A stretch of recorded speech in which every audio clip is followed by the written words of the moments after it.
Hey boys and girls, it's me, Mr. Ethan. I'm so glad to be back with you, my preschool friends, this week as we continue our story.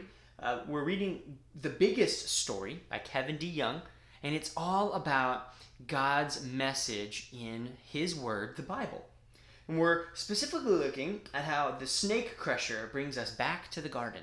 Remember last week we talked about Adam and Eve, the first two humans God ever made, and how when God put them in the Garden of Eden, He wanted them to help Him rule the whole world. They disobeyed, wanting to be the boss instead of listening to Him.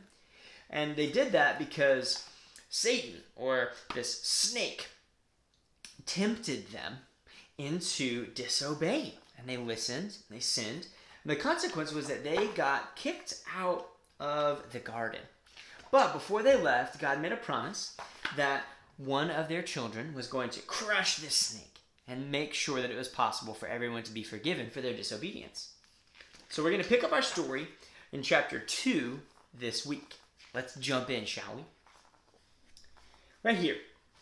So after Adam and Eve left the garden, here's what happened. Sadly, things got a lot worse. Can you show me a sad face? Sad. Adam and Eve had several kids, including two brothers right here, named Cain and Abel. Abel trusted God, but Cain did not. When God accepted Abel's gift and not Cain's, Cain got very angry. So angry, so hurt, and so jealous that he killed his brother. It was the first murder in history, but it wouldn't be the last. Man, that's not good, is it?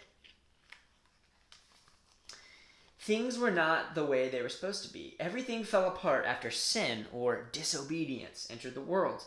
Things got so bad so fast that God decided to start over. Have you ever started something over before? The people on the earth were terribly wicked or disobedient to God in their hearts. All the time, every day, nonstop, all they did was do things that disobeyed God. They didn't deserve to enjoy God's good world anymore. So God took it from them. There was a consequence for their disobedience, because every time we disobey, there's always a consequence. Now, what happened? What was the consequence? Well, more exactly, God took them, the people, from His world. He sent a flood that wiped away everyone and everything because it had all been stained with sin, with disobedience. So here's a picture of waters from the flood covering the whole world. That was the consequence for everybody's disobedience. Well, almost everyone. So you see, God saved one family on earth, one family that trusted Him and believed what He said. Noah and his wife and their 3 sons and their wives were spared. They lived for a lot of days with a lot of animals in a big boat called an ark. It rained and it rained. Here's some of the animals that were on the ark with them. God was going to start over with His creation. He was angry with the world that hated Him, but He was still at work to save the world that He loved. That's why He rescued Noah and his family. He had a plan to make it possible for all of us to be forgiven of our disobedience. God wanted to give His people another chance. God was going to start over with a new world, and Noah was going to be a new kind of Adam. So here is a picture of that ark. Now, the problem was that Noah was too much like the first Adam. It didn't take long after they got off the boat for Noah to do some pretty bad stuff himself.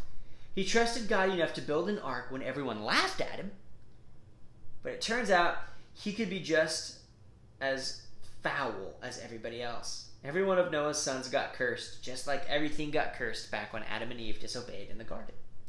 History was repeating itself. Whether it was Adam or Noah, the first world in the beginning or the second world after the flood, people just couldn't get things right. One time, a whole bunch of people got together to build a giant tower. They thought that they could build all the way up to heaven. But it was not. But it must not have been all that big, because God had to come down just to see it. They thought it was so big. Can you show me big hands? But God didn't think it was very big. Here's a picture of what that tower might have looked like. When God saw it, He was not pleased. Can you show me a displeased face? He wasn't pleased. Everyone was working together, which was a good thing. It was okay, but they weren't working for God, which is a bad thing. And that was not okay. They were trying to show how smart and impressive they could be all on their own. They thought they didn't need God. So God mixed up all their languages and scattered people all over the place. Did you know that's why we have so many different languages that people speak in the world today? It's a consequence for people disobeying God. Things were still not going well in the world that God had made. Thankfully, God was not done with his people. We'll wait till chapter 3 next week to learn more about what it means that God's not done with his people. And something really important from this story that we learn today, boys and girls, is that when we disobey, there are consequences. Right? Cain got in trouble when he killed his brother Abel. The whole world got flooded when people were disobeying God. And people were scattered and confused when they tried to build a tower that God didn't want them to build. Well, you see, boys and girls, when we disobey, there are consequences. And disobedience is something we all do, something we all need to turn away from. We need to ask Jesus to forgive us from. But you see, God is so good that Jesus is coming and has already come. Because he died on the cross and came back to life, if we ask him to forgive us for our disobedience, we can be forgiven and have a good relationship with God again. If you have questions about what it means to trust in Jesus, talk to your parents or talk to me. We would love to explain it because we want you to trust in Jesus. If you don't trust in him, what are you waiting for? And if you do, remember that trusting in Jesus is something we do not just once, but every single day for our whole lives. Bye, boys and girls.